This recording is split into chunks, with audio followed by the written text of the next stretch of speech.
युगों से समग्र मानव जाति अपने भविष्य की चिंता करता आया है, उसके अस्तित्व की चिंता जो एक न एक दिन मिटनी ही है। इतिहास की गहराई में जब हम प्रवेश करते हैं तो हमें ऐसे अनगिनत रहस्यमय घटनाओं से लेकर ऐसे चमत्कारी लोग देखने को मिलते हैं जो आने वाली पीढ़ियों को एक गहरी सोच में डाल देते हैं। उन्हीं में से अगर हम उन 5 सखाओं की बात करें जो हिंदू इतिहास के वो महान संत थे जिन्होंने समग्र हिंदू सभ्यता के हाथों एक ऐसे ग्रंथ को सौंप दी जो पूरे कलयुग की भविष्यवाणियों को समेटे हुए है, जिस पर आज भी सवाल खड़े किए जाते हैं कि क्या इनमें लिखी बातें सच भी हैं या बस मनगढ़ंत बातें जो इंसान को डर में रखने के लिए लिखी गई थी। पर इस ग्रंथ में ऐसे कई प्रेडिक्शंस भी हैं जो सच हो चुकी हैं। तो चलिए हम चर्चा करते हैं इसके संपूर्ण इतिहास और इनमें लिखी कुछ भविष्यवाणियों के बारे में। 16वीं सदी को उड़ीसा में पंच सखाओं का युग कहा जाता है। ओडिया साहित्य के ये 5 महासंत अपने काल में साहित्य की दुनिया में वो रचनाएं किए थे जिसे ओडिशा के घर घर में आज तक पढ़ा जाता है। चलिए ये सब साहित्य के महान रचनाएं तो ठीक हैं, पर जब भविष्य मालिका के एक एक पन्ने को आप पलटोगे तो आपके मन में ये सवाल जरूर आएगा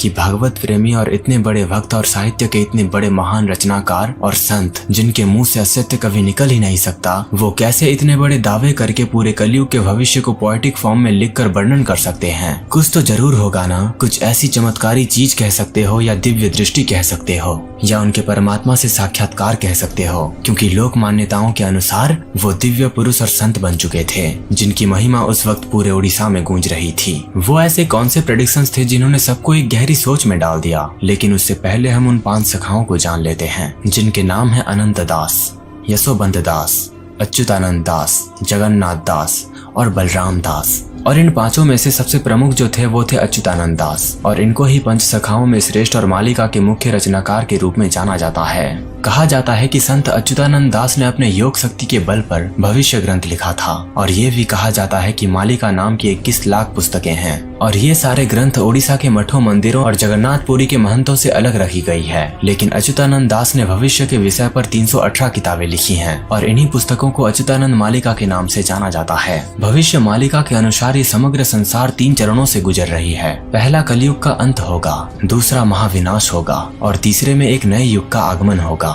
दोस्तों, अब मैं आपको केवल अच्युतानंद दास जी के कहे गए भविष्यवाणियों में से केवल आपको 5 भविष्यवाणियां बताने जा रहा हूं, जिन भविष्यवाणियों को आप विकिपीडिया के इस पेज पर भी पढ़ सकते हो जो असली मालिका से ही संग्रहित की गई है। और जो डिजिटल PDF बुक है उसमें भी 5 सखाओं के भविष्यवाणियों को मिक्स करके एक मेन पॉइंट वाइज बताया गया है। तो चलिए जानते हैं वो 5 मेन भविष्यवाणियों के बारे में। नंबर 1, तीसरा विश्व युद्ध 6 साल 6 महीने तक चलेगा। 13 मुस्लिम देशों के साथ मिलकर चीन भारत पर हमला करेगा। आखिरी 13 महीनों में भारत युद्ध में शामिल रहेगा और ये भारत की लड़ाई होगी जिसमें भारत जीत जाएगा। भारत न केवल अपने शत्रुओं को सदैव के लिए नष्ट कर देगा बल्कि विश्व गुरु भी बनेगा। नंबर 2, पृथ्वी की धुरी बदल जाएगी। इसके बाद कई भूकंप भी आएंगे जैसा कि वर्तमान समय में देखा जा सकता है। नंबर 3, पृथ्वी पर होने वाली प्राकृतिक आपदाओं के कारण 7 दिनों तक पृथ्वी पर अंधेरा रहेगा। कहा जा रहा है कि ये घटना 2022 से 2029 के बीच होगी। एक तरफ प्राकृतिक आपदाएं होंगी तो दूसरी तरफ महायुद्ध होगा। शनि के कुंभ राशि में प्रवेश करते ही तृतीय विश्व युद्ध प्रारंभ हो जाएगा। नंबर 5, प्राकृतिक आपदाएं तबाही मचाएंगी। लोग विचित्र महामारी और बीमारियों से परेशान रहेंगे। हवाएं लोगों को खूब परेशान करेंगी। महंगाई इतनी बढ़ जाएगी कि लोग सड़कों पर उतरकर आंदोलन करेंगे। दोस्तों, ये कुछ ऐसे रोंगटे खड़े करने वाले भविष्यवाणियां हैं जो किसी की भी समझ को चुनौती दे सकते हैं। आखिर क्यों कोई संत इतने बड़े दावे कर सकता है? वो संत जो अपने आप को परमात्मा के शरण में रखकर सत्य व्रत का पालन कर रहा हो। अगर आप मालिका और उसके भविष्यवाणियों पर और वीडियोस चाहते हो तो नीचे कमेंट जरूर करना।